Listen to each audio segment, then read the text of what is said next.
வாய்ப்பினை தாரணுங்கிறத கேட்கிறேன். ஒரே ஒரு தடம் எனக்கு வாய்ப்பு கொடுங்க. எதுவாக இருந்தாலும் என் தாய்மார்களும் என் இளைஞர் பக்கிரமனும் உங்களை தங்க தட்டில் வச்சு தாளாட்டுத்தான் இந்த விஜயகாந்த் இருக்கேன். மற்றவங்க மாதிரி கிடையாது. என் சொத்தை வித்தாவது நான் தர்மம் பண்ணிக்கிட்டு தான் இருப்பேன். ஒருவேளை அரசியல் கட்சி ஆரம்பிக்காம ஒருவேளை நான் உலக பணக்காரனாக இருந்தால் வாழ்நாள் முழுவதும் நான் தர்மம் பண்ணிக்கிட்டு தான் இருப்பேன். என்னுடைய பிறப்பினுடைய ரகசியமா தான் இயன்றதை செய்வாம் இல்லாதவருக்கு தமிழன் என்று சொல்லலாம் தலை நிமிர்ந்து நில்லடான்னு தான் நான் யோசிப்பேன். மற்றவங்க மாதிரி கிடையாது. உங்களை மாதிரி ஏசி கார்ல பாட்டு போட்டு போயிட்டா இருக்கிற பழக்கம் கிடையாது. என் மக்களுக்கு ஏதோ ஒரு பிரச்சனைன்னா உடனே வேட்டி மடிச்சுக்கிட்டு உங்களுக்காக நான் இருப்பேன். அது எப்படின்னு கிட்டத்தட்ட 2012 சட்டசபையில் பார்த்திருப்பேன்.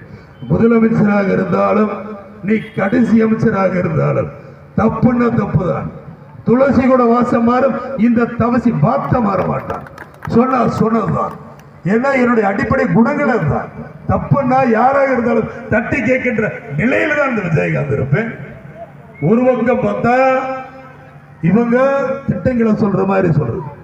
திராவிட முன்னேற்ற கழகம் முதல்ல திட்டங்களை போட்டா மக்களுக்கு போய் சேர்ற மாதிரி இருக்கும். அப்புறம் திரும்பி பார்த்தா அவங்க குடும்பத்துக்கே போய் சேர்ந்துடும்.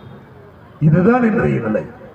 இன்றைக்கு இருக்கின்ற அரசாங்கம் மக்களுடைய வாழ்வாதாரங்களை உயர்த்துவதற்காக நீங்க அரசியல் நடத்துங்க, மக்களை ஏமாத்துறதுக்காக நீங்க அரசியல் நடத்தாதீங்கிறது என்னுடைய வாதம்.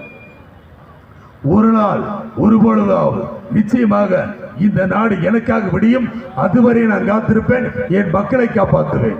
இந்த விஜயகாந்த் வாழ்ந்தான் வாழ்ந்தான் வாழ்ந்தான் இந்த மக்களுக்காக மட்டும் வாழ்ந்தான் என்கிற வரலாறு இருக்கணும். தமிழன் என்று சொல்லலா தலை நிமிர்ந்து நில்லு சொல்வது மட்டுமல்லாமல் வீழ்வது நாமாக இருப்பிடம் வாழ்வது தமிழாக இருக்கட்டும் என்று கூறி உங்களிடத்தில் எனக்கு சிறப்பானதொரு வாய்ப்பினை கொடுத்த மாநில கழகத்துக்கும் மாவட்ட கழகத்துக்கும் பேரூர் கழகத்துக்கும் நகர கழகத்துக்கும் ஒன்றிய கழகத்துக்கும் சிற்றூராட்சி கழகத்துக்கும் கிளை கழகத்துக்கும் மனமார்ந்த நன்றியினை தெரிவித்துக் கொண்டு மாணவர் அணிக்கும் மகளிர் அணிக்கும் தொண்டர் அணிக்கும் விவசாய அணிக்கும் மருத்துவர் அணிக்கும் மனமார்ந்த நன்றியினை தெரிவித்துக் கொண்டவர் மட்டுமல்லாமல் வீழ்வது நாமாக இருப்பிடம் வாழ்வது தமிழாக இருக்கணும். ஒரு நாள் ஒரு பொழுதாவது நிச்சயமாக இந்த நாடு எனக்காக விடியும். அதுவரை நான் காத்திருப்பேன். என் மக்களை காப்பாற்றுவேன் என்று கூறி உங்களிடத்திலிருந்து விடைபெறுகிறேன். நன்றி. வணக்கம் மக்களை. வணக்கம் மக்களை. இதுல ஒரு விஷயம், தாய்மார்களை மறந்துடாதீங்க. பத்திரமா போகணும்.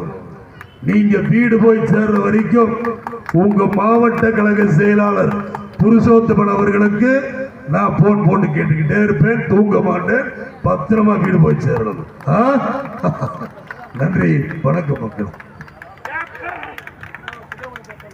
பகுதி செயலாளர் ரஜினி அவர்கள் வல்லரசு கோபால் அவர்களுக்கு சால்வை அணிவிக்கிறார்.